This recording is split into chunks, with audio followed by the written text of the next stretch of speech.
Good morning to all of you. Class 8th, Subject Social Science, Chapter 7, Civilizing the Native, Educating the Nation. Dear students, आप अपनी book का page number 83 निकालेंगे। वहाँ से आज हम पढ़ेंगे grave errors of the east कि पूर्व की जघन्य गलतियाँ। From the earlier 19th century, many British officers began to criticize the Orientalist vision of learning. तो 19वीं सदी की शुरुआत से ही बहुत सारे अंग्रेज अफसर शिक्षा के प्राच्यवादी दृष्टिकोण की आलोचना करने लगे थे. They said that knowledge of the East was full of errors and unscientific thoughts. Eastern literature was non-serious and light-hearted. तो उनका कहना था कि पूर्वी समाजों का ज्ञान त्रुटियों से भरा हुआ और अवैज्ञानिक है. उनके मुताबिक पूर्वी साहित्य अगंभीर और सतही था. So they argue that it was wrong on the part of the British to spend so much efforts in encouraging the study of Arabic and Sanskrit language and literature.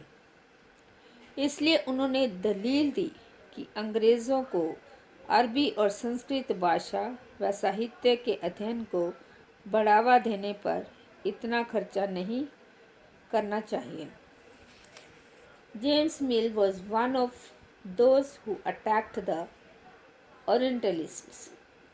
The British efforts, he declared, should not be to teach what the natives wanted or what they respected in order to please them and win a place in their heart.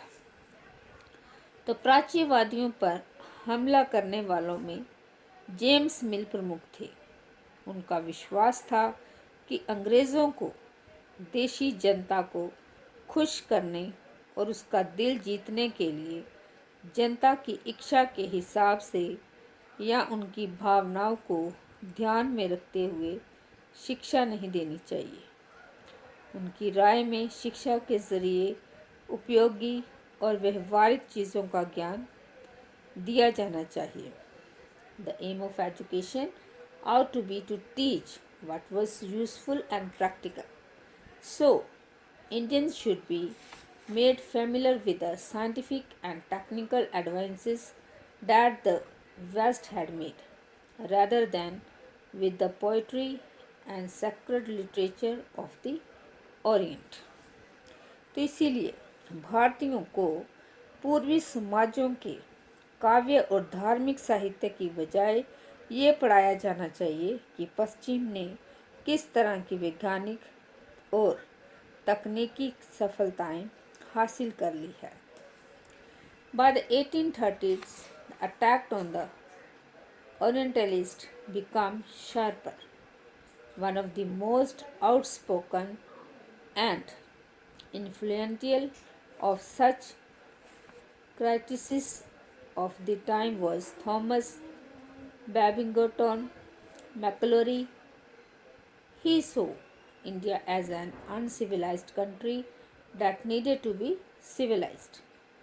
No branch of Eastern knowledge, according to him, could be compared to what England has produced. Who could then, declared Macaulay, that a single shelf of good European library was worth the whole native literature of India and Arabia. तो 1830 के दशक तक प्राच्यवादियों का विरोध और तीखा हो गया था. थॉमस बैबिंगटन मैकाइल इन आलोचकों में सबसे मुखर और प्रभावशाली विचारक थे. वे भारत को असभ्य देश मानते थे जिसे सभ्यता का पाठ पढ़ाना ज़रूरी था. मैकाले के मुताबिक पूर्वी ज्ञान की कोई भी शाखा इंग्लैंड की प्रगति के समक्ष नहीं थी। मैकाले को कहना था कि एक अच्छे यूरोपियन पुस्तकालय का केवल एक खाना ही भारत और अरब के समूचे देशी साहित्य के बराबर है। He argued that the British government in India stopped wasting public money in promoting Oriental learning, for it was of no practical use. With great energy and passion, Macular emphasized the need to teach the English language. तो उनका तर्क था कि भारत में British सरकार का प्राच्यवादी ज्ञान पर सरकारी पैसा बर्बाद नहीं करना चाहिए, क्योंकि इससे कोई फ़ायदा होने वाला नहीं है। गहन ऊर्जा और आवेशपूर्वक मैकाले ने अंग्रेज़ी भाषा सिखाने की ज़रूरत पर जोर दिया। उनका मानना था कि अंग्रेज़ी के ज्ञान से भारतीयों को दुनिया की श्रेष्ठतम साहित्य कृतियों को पढ़ने का मौका मिलेगा।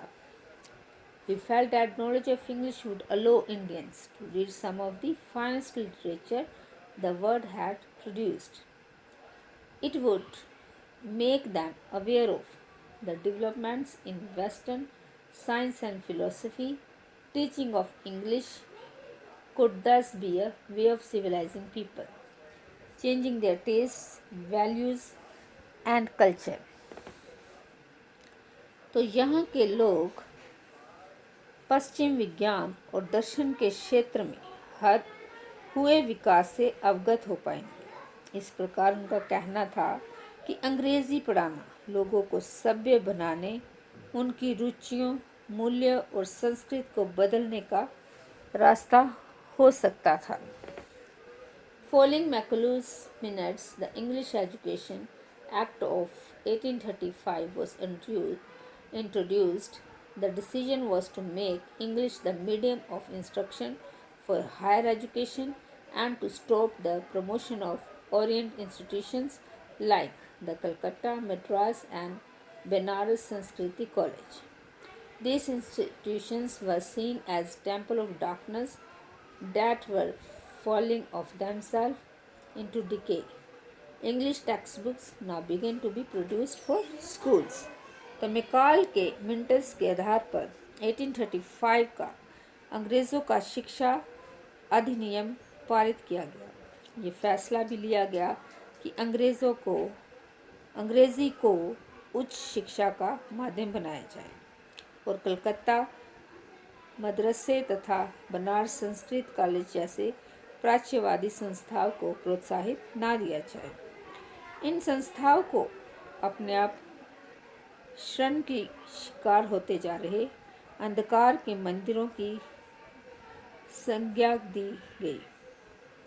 अब स्कूलों के लिए भी अंग्रेज़ी पुस्तकालय पाठ्य पुस्तक छपने लगी। तो स्कूलों के लिए अब क्या होने लगा कि अंग्रेज़ी पाठ्य पुस्तकें छपने लगी। तो डियर स्टूडेंट्स, अब ब्लैक बोर्ड पर आपका होमवर्क है, इसे कॉपी पे उतारेंगे और याद करेंगे। तो आपका होमवर्क है व्हाट इज़ ओरिएंटलिस्ट्स। तो इसका आंसर है those with A scholarly knowledge of the language and culture of Asia. Thank you and have a nice day.